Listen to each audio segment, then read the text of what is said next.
Morning, YouTube. um, this video is going to be addressing this issue of minimum wage. And yeah, I think it'd be irresponsible not to really address this issue because there's still so much misinformation out there. And sometimes it's not even misinformation, it's just that people understand things which are in their interest to support or in their interest to not support it. And the minimum wage issue is really not a difficult issue to really understand, but you got to understand that there's a difference between something being complicated versus complex. Now, complicated just means it's difficult to figure out. Complex just means that there's a bunch of moving parts to it. There are other things that you may have to take into account. And so when I address the minimum wage issue, it's I would say it's complex, but it's not complicated at all, because you just have to understand the other parts that go into minimum wage. First of all, you got to understand, well, I'll let you know my position. I don't believe in the minimum wage. People ought not be paid a minimum wage. And obviously there's a lot of arguments. People talk about living wage and things of that nature, and people need it. If you work on a job and you get $10 an hour or $6, $7 an hour, and you can't survive, then why have a job? It makes no sense. Or other issues, whether it be, women or underpaid and the whole thing. And I'm going to address that in another issue about this whole nonsense about fair pay, because it's a bunch of nonsense. And I'll explain the whole thing to you. At first, you may disagree with me, but I'll present my argument, and I'll be interested to hear what you have to say about it. But minimum wage is one that's very easy, and you can tie many things to minimum wage that are co-equal to it, meaning that the problem is the same: student loans, things of that nature. And you'll find one common thing that's connected to them all: government. See, this is what the Republicans and the Democrats know. Economists know this. Everybody knows this who battles this issue, except the ideologues. The ideologues, they argue semantics and they argue passion, but they don't argue economics. They don't argue what's true.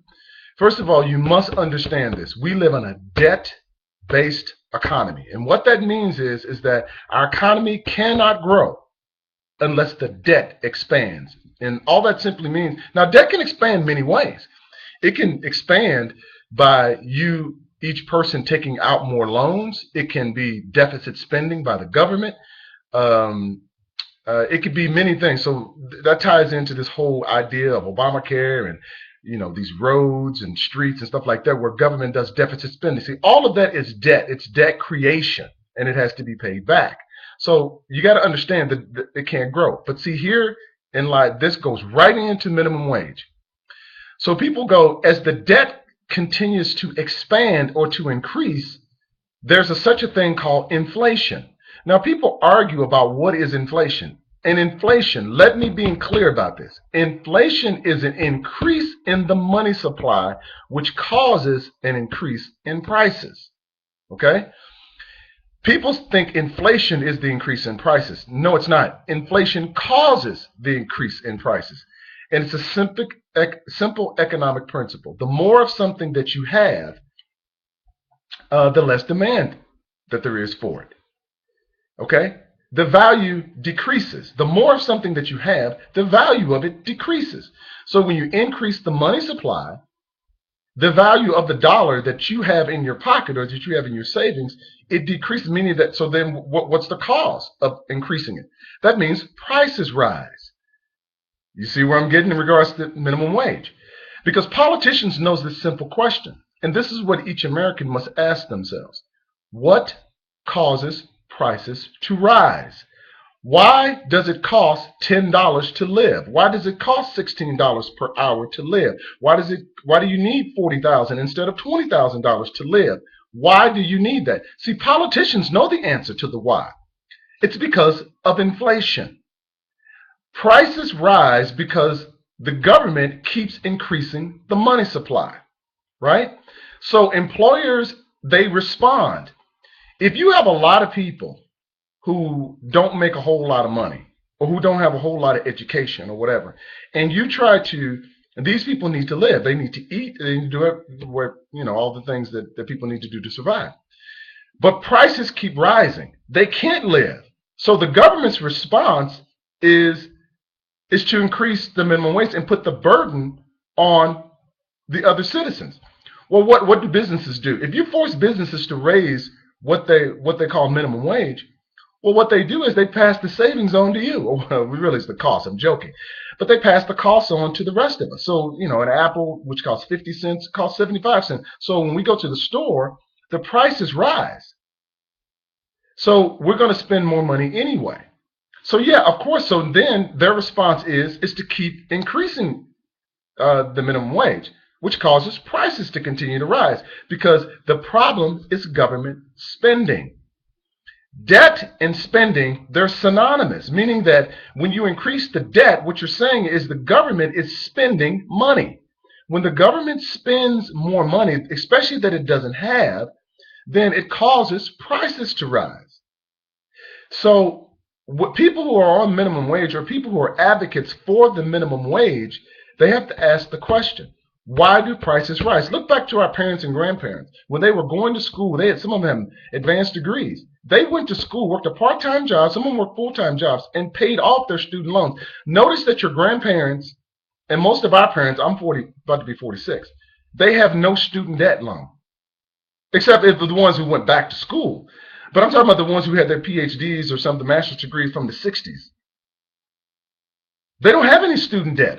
And I'm not talking about that it took them 20 years to pay it off or 30 years like the kids today, or even like my generation. Why is that? Why were prices so cheap? And so people think that you need more money because prices just rise. They go, well, we need a cost of living increase. There are some businesses that give you 3%, 5%, and they say, and if you're in business, you understand this. They'll go, oh, well, prices rise because you need a cost of living increase because of inflation. No one ever asks what is that. They just think inflation is just something that happens in nature. No, the government is causing it. That's the reason you need to make more money. You made $33,000 this year. You may need to make $35,000 next year, and then the following year you may need to make $38,000. Why? You got to ask yourself why. Why do prices rise? Do they just rise arbitrarily? No. Does it cost Wonder Bread more money to make a loaf of bread? One week it's $2.19, and next week it's $2.39. Did something change at Wonder Bread that caused the prices to rise? No. The government is involved in it. They are inflating the currency, and they get their money back in two ways. They either can tax us, but they're taxing us so much that people or that they still can't get enough taxes to be able to pay off the federal debt.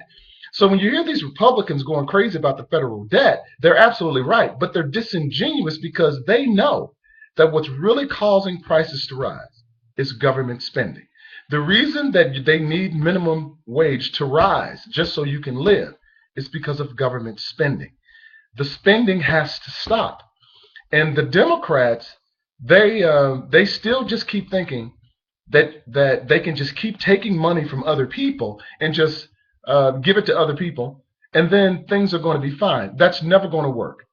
All fiat currency, and all fiat just means that it's not backed by anything. All fiat currency always returns back to its intrinsic value, which is zero. And the dollar is no different. It will. And the difference is that they know it, and they're planning for it. They're just not telling you. They are planning for the fall of the dollar. Countries around the world are planning for the fall of the dollar. Russia, China, they call it the BRICS nation. I think it's Brazil, Russia, India, and they got a couple more I's that they got in there. China, and I think it's South Africa.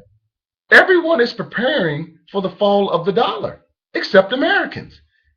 I mean, it's just absolutely amazing. So that's how all those things tie together. Again, this is a complex problem, but it's not complicated. You can apply this to anything, to student loans, anything that the government is involved in. Prices rise.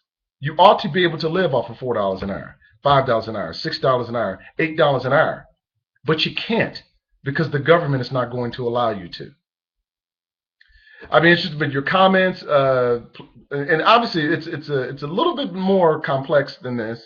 But that's basically the basics. So if you want to debate me on this or think that I'm totally wrong, I would love to hear your comments. Thanks a lot.